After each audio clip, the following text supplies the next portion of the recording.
गणपतीला. गणपतीला नाही, हा विठ्ठलाला. कुठं? विठ्ठलाला. काय म्हणायचं? रामकृष्ण हरी. रामकृष्ण हरी. आज आषाढी एकादशी. सुरुवात झाली देवपूजेपासून. मृणालीने मस्तपैकी पूजा मांडलेली. विठ्ठल रुक्मिणीची वेगळी पूजा गणपतीसहित. मस्त सकाळचं क्लायमेट होतं. तर चला बघूया फराळाचं काय केलंय. मृणाली काय तयार चालू आहे? अहो आषाढी एकादशी आहे, खिचडी बनवतीये. बघा, आम्ही एवढे उपवासाची रेसिपी दाखवल्या आणि खिचडीच करते बघा. हो, खिचडी पण बनवणार आहे आणि आणखीन एक रेसिपी बनवणार आहे. बर बर. बटाटा उकडून घेतलाय काय? हा, उकडून घेतला की खिचडी छान लागते. काय काय टाकलंस या? याच्यामध्ये आपण शाबू ही रात्री भिजवली मी. त्यानंतर आपण याच्यामध्ये मीठ आणि शेंगदाण्याचं कूट घातलंय. आता थोडीशी आपण साखर घालूया.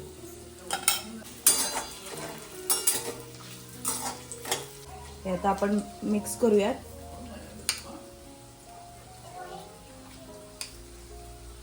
मृणाली फक्त खिचडीच आहे काय आणि आणले की नाही, तळले की नाही? अहो एकादशी म्हणजे दुप्पट खाशी ना, म्हणून आपण काल तर एवढं सगळं आणलंय. बघा मृणालीने काय काय आणले बघा. बटाटा वेफर्स, हे राजगिराचे लाडू, बटाटा चिवडा, शाबू बटाटा पापड, चिली मिली, शाबू चिवडा, ताक, दही आणि फळांमध्ये पण बघा केळी, सफरचंद, आंबा सगळंच आहे. तर मृणाली शाबू चांगली भिजले. शाबू नीट भिजण्यासाठी काय टिप्स देणार तू? तर शाबू आपण ही रात्री भिजवून घ्यायची आणि भिजवताना आपण ही 2-3 वेळा स्वच्छ पाण्याने धुवून घ्यायची आणि याच्यामध्ये थोडंसंच पाणी ठेवून द्यायचं. हा हा, म्हणजे शाबू एकदम मोकळी होते.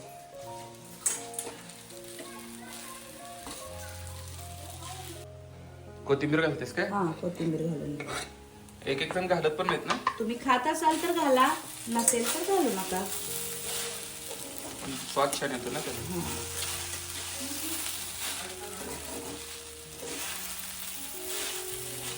मृणाल दुसरी रेसिपी काय आहे मग? तर आता आपण बटाटा शेंगदाण्याची भाजी बनवणार आहे.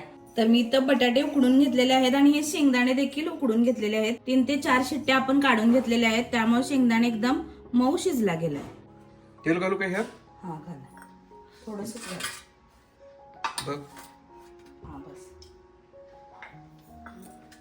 तर मी बटाटे चिरून घेते. आपण जसं बटाट्याच्या भाजीला बटाटा चिरतो ना, त्या साईजचा चिरून घ्यायचा. त्यानंतर आपण ही मिरची घालून घेऊयात. याच्याऐवजी तुम्ही लाल मिरची पावडर देखील घालू शकता. बटाटा घालायचा का? हा, बटाटा घालून घेऊया. तर आता आपण या शेंगदाण्यातील पाणी पूर्णपणे नितळून घेतलेलं आहे. हे शेंगदाणे देखील घालून घेऊया. तसेच आता आपण याच्यामध्ये मीठ घालून घेऊया. हे मिक्स करून घेऊया.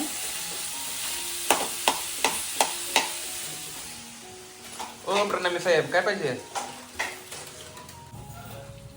झाली पण भाजी बघा, तर अशी आपली ही झटपट रेसिपी आहे.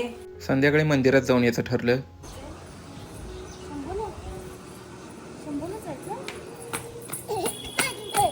बस ये इकडे बघ. कुठं जाऊया? गणपतीला. गणपतीला नाही, हा विठ्ठलाला. कुठं? विठ्ठलाला. काय म्हणायचं? रामकृष्ण हरी. रामकृष्ण हरी. हा.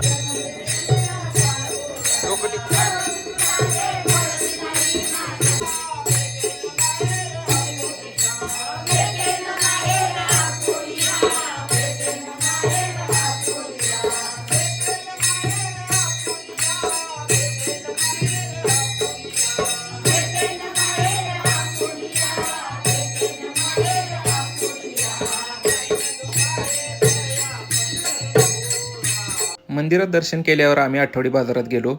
आमच्या गावाला शनिवारचा आठवडी बाजार भरतो.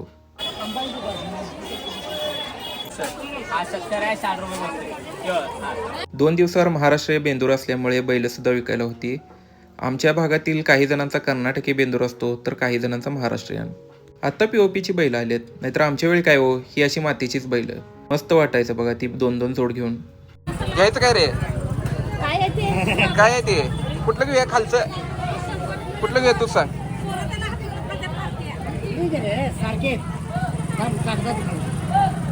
संध्याकाळचा फराळ झाल्यावर दरवर्षीप्रमाणे आमच्यात भजनाचा कार्यक्रम सुरू झाला.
अहंकाराचा वारा न लागो राजसा माझ्या विष्णुदासा भाविकासी नामा म्हणे तयार असावे कल्याण ज्या मुखीने जाण पांडुरंगा मागणी एका तुझा प्रती आहे देशील पातळी पाहे पांडुरंगा त्या संतांची निर्णी यांची मज देई आणि तुझे काही मागू देवा तुका म्हणे आता उदार तू होई मज देवी पायी संतांची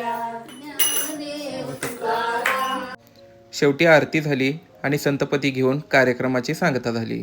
तर तुम्हाला पण आजचा व्हिडिओ कसा वाटला नक्की कमेंट करून सांगा. चॅनलवर नवीन असाल तर प्रफुल्ल मृणाली व्लॉगला सबस्क्राईब करा.